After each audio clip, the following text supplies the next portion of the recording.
Bapa, ku bersyukur atas anugerah-Mu. Ku naikkan pujian bagi-Mu, Kau Bapa yang baik.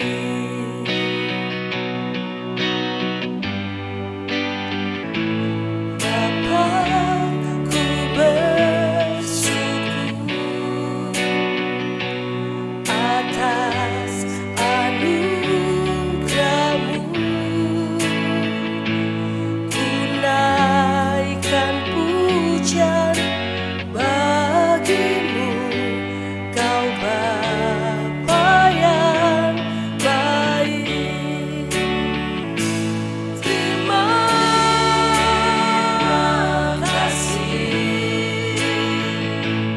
buat anugerah-Mu. Kau telah selamatkan hidupku, Yesus. Terima kasih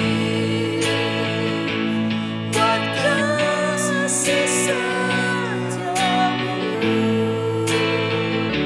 Segala pujian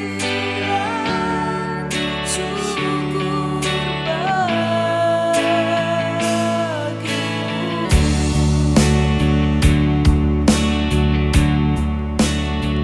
Shalom Bapak Ibu, saudara-saudara yang saya kasihi di dalam Tuhan Yesus. Selamat pagi, bagaimana kabarnya? Tentu semuanya sehat bukan? Semuanya baik-baik, ada sukacita, haleluya. Mari kita memohon bimbingan Roh Kudus untuk kita menerima renungan di pagi ini. Bapa kami yang maha baik, di dalam nama Tuhan Yesus, perkenankan kami mengucapkan syukur, terima kasih. Atas anugerah-Mu kami boleh menikmati tidur dengan baik, dan pagi ini kami boleh bangun dalam keadaan tubuh yang sehat. Semuanya karena kasih Tuhan. Itu sebabnya kami memulai aktivitas kami sepanjang hari ini dengan mendengar lebih dulu firman-Mu yang disampaikan lewat renungan papiku. Tuhan berfirman-Lah di dalam nama Tuhan Yesus, haleluya, amin. Tema renungan ini adalah berani mengakui kelemahan. 1 Korintus 15 ayat 9 berbunyi demikian. Karena aku adalah yang paling hina dari antara semua rasul, bahkan tidak layak disebut rasul, sebab aku telah menganiaya jemaat Allah. Nah saudara, adalah pekerjaan paling mudah untuk melihat kelemahan atau kekurangan orang lain.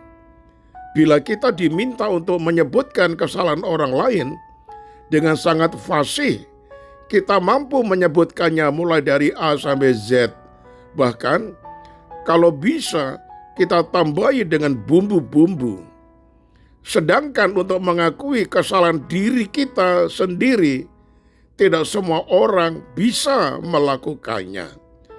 Lebih-lebih bagi seseorang yang memiliki kedudukan lebih tinggi, semakin tinggi posisi, semakin sulit mengakui kekurangan atau kesalahannya karena merasa gengsi dan takut hal itu akan merusak reputasinya. Nah saudara, namun Rasul Paulus dalam surat-suratnya tidak pernah merasa malu untuk menyatakan penyesalannya dan bersaksi tentang pertobatannya. Dengan jujur, ia mengakui bahwa sebelum bertemu Yesus secara pribadi, dia adalah orang yang paling berdosa karena telah menghujat Allah dan menganiaya jemaat. Seperti yang dikatakannya, aku tadinya seorang penghujat dan seorang penganiaya dan seorang ganas, tetapi aku telah dikasihaninya Karena semuanya itu telah kulakukan tanpa pengetahuan, yaitu di luar Tuhan. 1 Timotius 1 ayat 13. Bahkan ia pun merasa bahwa dirinya yang paling hina dari semua rasul, bahkan tidak layak disebut rasul. 1 Korintus 15 ayat yang ke-9. Nah saudara, Paulus dengan berani mengakui segala kelemahan dan kesalahannya. Ia tidak malu mengakui dosanya, padahal ia adalah seorang rasul yang besar, mendirikan banyak gereja, dan ia adalah misionaris yang terkenal. Inilah kekuatan Paulus yang selalu menyadari kelemahannya. Ini semakin mendorongnya untuk terus bersikap positif. Sebab justru dalam kelemahanlah kuasaku menjadi sempurna. Sebab itu terlebih suka aku bermegah atas kelemahanku, supaya kuasa Kristus turun menaungi aku. 2 Korintus 12 ayat yang ke-9. Mengakui kesalahan dan kekurangan memang terkadang bisa berakibat fatal. Tetapi bila pengakuan itu dilakukan dengan tulus dan disertai kesungguhan untuk berubah dan berusaha untuk lebih baik lagi, hal itu tidak akan membuat seseorang merasa direndahkan, tetapi justru akan membuatnya lebih dihargai dan dijadikan teladan oleh orang lain. Lewat pelajaran ini, Bapak Ibu saudara-saudara yang terkasih, siapakah kita ini di hadapan Tuhan? Kalau kita mengaku siapa diri kita adalah orang yang tadinya orang yang telah rusak, orang yang berdosa, orang yang patut mendapatkan penghukuman dari Allah. Tetapi kalau sekarang kita menjadi anak Tuhan, kita dibenarkan, dosa kita diampuni, dan kita diangkat menjadi kekasih Tuhan.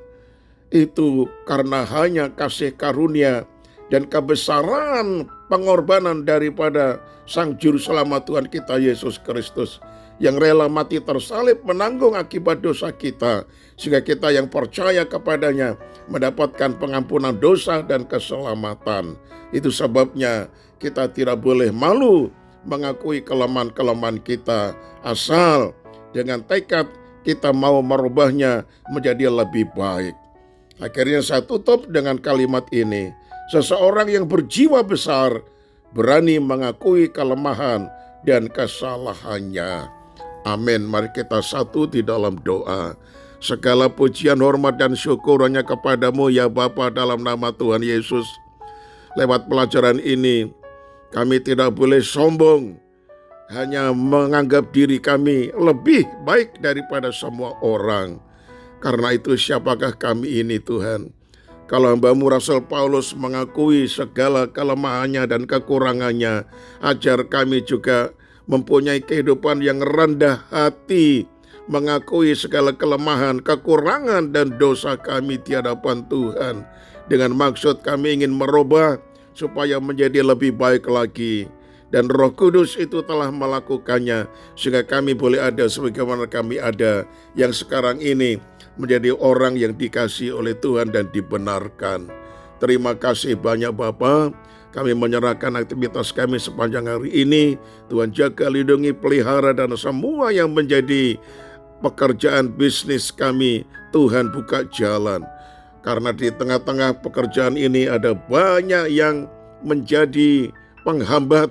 Itu sebabnya hanya berharap kepada Engkau, maka usaha bisnis kami akan tetap berjalan dengan lancar. Di dalam nama Tuhan Yesus, kami serahkan keluarga kami. Kiranya tangan Tuhan yang terus menyelamatkan kami dari segala mara bahaya dan penyakit.